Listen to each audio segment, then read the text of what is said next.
Welcome to Take 5, a podcast brought to you by Newleaf Training and Development. Each edition is an inspiring interview with a leader worth listening to. Enjoy! Hey, I'm Paul Butler. I'm one of the client partners at Newleaf Training and Development, and I'm so delighted to be joined today by Heather Newton, who is the Director of Talent and Training at the Child and Family Center right here in my backyard of Santa Clarita, California, a city I love. And Heather, can you believe it? For 20 years now here at Newleaf, we focus on our core purpose of just simply helping people and organizations better manage themselves, better lead others, and grow business acumen. And I just wondered what would be your recommended best practices. But please start though by telling us a little bit more about your organization, what you do and who you serve. So over to you, Heather, and I'll wrap it up when you're done. Thanks so much, Paul. I'm glad to be here and nice to meet you right in my backyard. So Child and Family Center is a nonprofit mental health provider. We've been around 50 years now. This year is our anniversary. Really excited about that. It's a big deal, 50 years in serving the community. And we primarily have our large outpatient program where we serve children ages 0 all the way up through young adults. And then we have several other programs, including an outpatient substance use disorder treatment program, a domestic violence shelter, and that's an emergency shelter for individuals who are fleeing intimate partner violence. And then we provide in-home intensive services, which is where a team goes out and supports a family who's in need of services, for their children, the parents themselves, how to manage the children. So a lot of different services. We have about 150 employees currently. So I'm really excited about this topic. I think it's really important. And, the reason is because employees are the success of the company. So you invest in your employees and your culture, and you'll have a successful business. And so first, I'll kind of start off by talking about the areas of culture where you really should be investing. So first off, you want to make sure that you're hiring people who are committed to what you're doing. So for us, we're mission driven.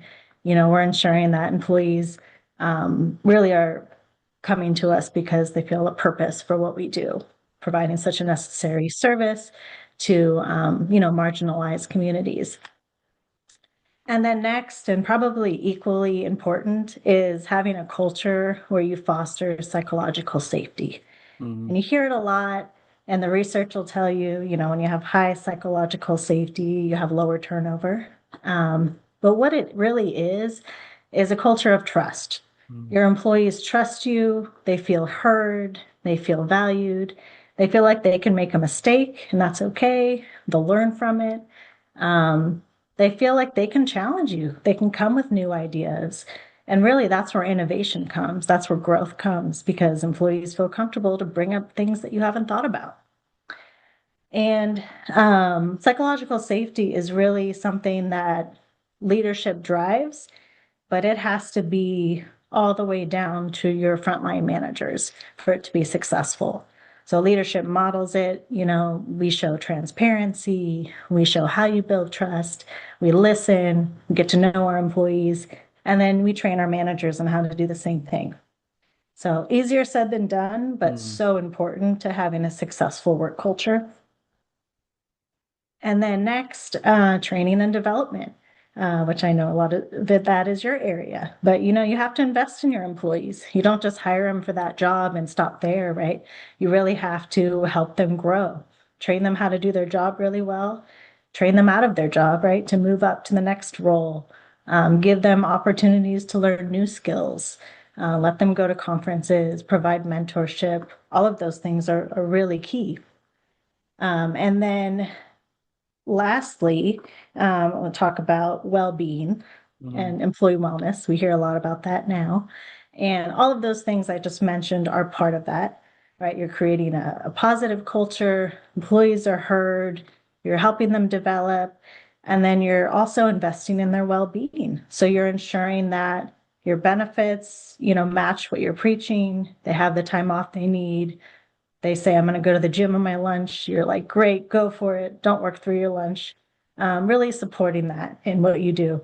And if you do all of those things, you're more likely to have a successful organization because ultimately you are supporting your employees and they are driving the business. Mm. I love that summary, Heather. The picture I had in my mind was almost like four wheels on a vehicle, really. The reference to the mission, and then the point about trust, and then the point about training, and then the point about wellness. It's like I kind of get a sense that, like how we look after four parts of a vehicle, there's that, it's a balance, isn't it, between those four? I love that little summary that you gave there. It's Yeah, thank brilliant. you. Yeah, excellent. If I could, just a message out to the subscribers to keep an eye on the events page for the activities that we have going on throughout the course of the year, most of which are available for free. Heather, as has become our tradition, could I offer you a virtual high five? Let's do it. Love it. Heather, thanks ever so much for taking a few minutes with us today. And again, I really love this sort of clarity of what you shared with the audience today. I really appreciate you. Yeah, thank you so much. Talk to you soon. Thanks. Bye for now. Bye-bye. I hope you found that interview useful, and if you did, feel free to rate, review, and share this podcast. We'll be back next week with another episode, and we also invite you to check out our other weekly podcast, Going the Extra Mile, which is sure to lift your spirit and encourage you in today's working world. Bye for now.